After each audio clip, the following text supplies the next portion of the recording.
ಶ್ರೀ ಮಹದೇಶ್ವರ ಸ್ವಾಮಿ ಮಂಡಿಯೂರಿದ ಸ್ಥಳಕ್ಕೆ ಮೈಸೂರಿನ ಮಹಾರಾಜ ಕಾಲೇಜಿನ ವಿದ್ಯಾರ್ಥಿಗಳು ಭೇಟಿ ನೀಡುವ ಮೂಲಕ ಬೆಳಕು ಚೆಲ್ಲಿದ್ದಾರೆ.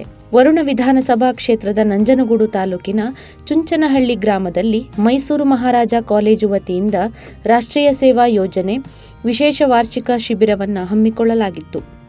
ಜಾತಿಲಿ ಸೋಲುಗ ನೀಲಯ್ಯ ನೀಲೈನ ಮಡದಿ ಸಂಕಮ್ಮ ಭೂಲೋಕದಲ್ಲೇ ಕರ್ಚಲುವೆ ಮಡದಿ ಸಂಕಮ್ಮ ಬಳಿಗೆ ಬತ್ತವನೇ ದೇವ ಸೋಲುಗ ನೀಲಯ್ಯ ಅರಣ್ಯ ನೀಡವ್ವ ತೋಳುಗಳ ಮ್ಯಾಲೆ ಉಲ್ಲಮ್ಮಂತರಿಸಿ ಇಟ್ಟಾರೆ ಉರಿಯ ಮರಿಯ ಬರ್ತಾನೆ ನಾಡು ಸೋಲುಗ ನೀಲಯ್ಯ ಬೆಟ್ಟದ ಸೋಲುಗ ನೀಲಯ್ಯ ಮಡದಿ ಸಂಕಮ್ಮ ಬಳಿಗೆ ಬತ್ತವನೇ ಸೋಲುಗ ನೀಲಯ್ಯ. ಶಿಬಿರಾಧಿಕಾರಿಗಳಾದ ಡಾಕ್ಟರ್ ಪಿಎಸ್ ಮಧುಸೂದನ್ ಮತ್ತು ಡಾಕ್ಟರ್ ಎಸ್ ಕೃಷ್ಣಪ್ಪ ನೇತೃತ್ವದಲ್ಲಿ ಶಿಬಿರಾರ್ಥಿಗಳನ್ನು ಪಾದಯಾತ್ರೆಯ ಮೂಲಕ ತೆರಳಿದರು. ಚುಂಚನಹಳ್ಳಿ ಗ್ರಾಮದ ಕಿರು ಅರಣ್ಯ ಪ್ರದೇಶದಲ್ಲಿ ಪರಿಸರದ ಜಾಗೃತಿ ಮೂಡಿಸಲು ತೆರಳಿದ್ದರು. ಈ ಸಂದರ್ಭದಲ್ಲಿ ಗ್ರಾಮಸ್ಥರು ನೀಡಿದ ಮಾಹಿತಿಯ ಮೇರೆಗೆ ಚುಂಚನಹಳ್ಳಿ ಗ್ರಾಮದ ಬಳಿ ಇರುವ ಗುಡ್ಡದಲ್ಲಿ ಮಂಡಿಯೂರಿ ಪವಾಡ ಸೃಷ್ಟಿಸಿರುವ ಐಕ್ಯ ಸ್ಥಳವನ್ನು ಶಿಬಿರಾರ್ಥಿಗಳು ವೀಕ್ಷಿಸಿದರು. ಆ ಮೂಲಕ ಜಾಗೃತಿ ಮೂಡಿಸುವ ಕಾರ್ಯವನ್ನು ಮಾಡಿದರು.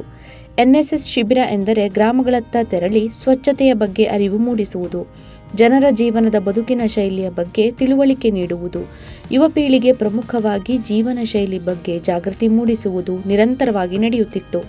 ಆದರೆ ಈಗ ಎನ್ಎಸ್ಎಸ್ ಶಿಬಿರ ಹೊಸ ಹೆಜ್ಜೆಯತ್ತ ದಾಪುಗಾಲು ಹಾಕಿದೆ.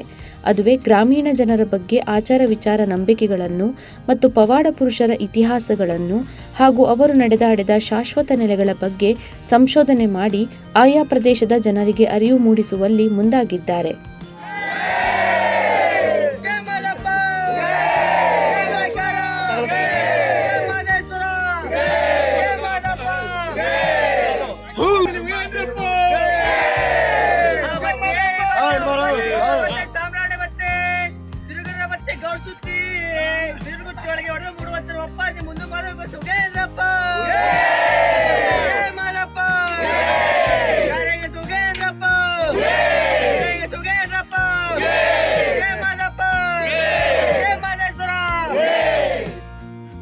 ನಂಜನಗೂಡು ತಾಲೂಕಿನ ಚುಂಚನಹಳ್ಳಿ ಗ್ರಾಮದಲ್ಲಿ ಸತತ 1 ವಾರಗಳ ಕಾಲ ನಿರಂತರವಾಗಿ ಮೈಸೂರಿನ ಮಹಾರಾಜ ಕಾಲೇಜಿನ ಎನ್ಎಸ್ಎಸ್ ಶಿಬಿರಾರ್ಥಿಗಳು ಶಿಬಿರದಲ್ಲಿ ಭಾಗವಹಿಸಿದ್ದಾರೆ.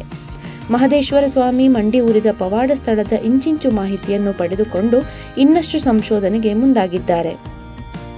ಅರಣ್ಯ ಪ್ರದೇಶದಲ್ಲಿರುವ ಪ್ರಾಣಿ ಪಕ್ಷಿಗಳನ್ನು ಉಳಿಸಬೇಕು, ಪರಿಸರ ಮತ್ತು ಕೆರೆಕಟ್ಟೆಗಳ ಸಂರಕ್ಷಣೆ ಮಾಡಬೇಕು ಎಂದು ಎನ್ಎಸ್ಎಸ್ ಶಿಬಿರಾರ್ಥಿಗಳು ಜಾಗೃತಿ ಮೂಡಿಸಿದ್ದಾರೆ.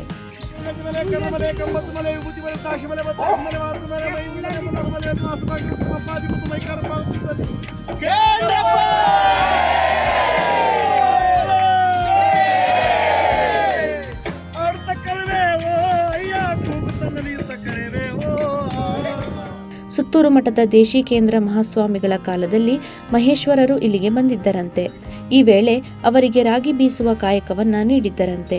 ಮಹದೇಶ್ವರರು ತಮ್ಮ ತಪಃಶಕ್ತಿಯಿಂದ ಕೆಲವು ಕ್ಷಣಗಳಲ್ಲಿ ರಾಶಿ ರಾಶಿ ರಾಗಿಯನ್ನು ಬೀಸಿ ಬಿಡುತ್ತಿದ್ದರಂತೆ. ಆ ಬಳಿಕ ಅವರು ಮಹದೇಶ್ವರ ಬೆಟ್ಟಕ್ಕೆ ತೆರಳಿ ನೆಲೆ ನಿಂತರು ಎಂಬ ಐತಿಹ್ಯವಿದೆ. ಸದ್ಯ ಮರಿದೇವರು ಬಳಸಿದ್ದಾರೆ ಎನ್ನಲಾದ ವಸ್ತುಗಳು ಇಂದಿಗೂ ಸುತ್ತೂರಿನಲ್ಲಿ ಲಭ್ಯವಿದ್ದು ಗದ್ದಗೆಯೂ ಇದೆ. ಇಂತಹ ಸ್ಥಳದ ಬಗ್ಗೆ ಜಾಗೃತಿ ಮೂಡಿಸುವ ಕೆಲಸವನ್ನು ಎನ್ಎಸ್ಎಸ್ ಶಿಬಿರಾರ್ಥಿಗಳು ಮಾಡುತ್ತಿದ್ದಾರೆ.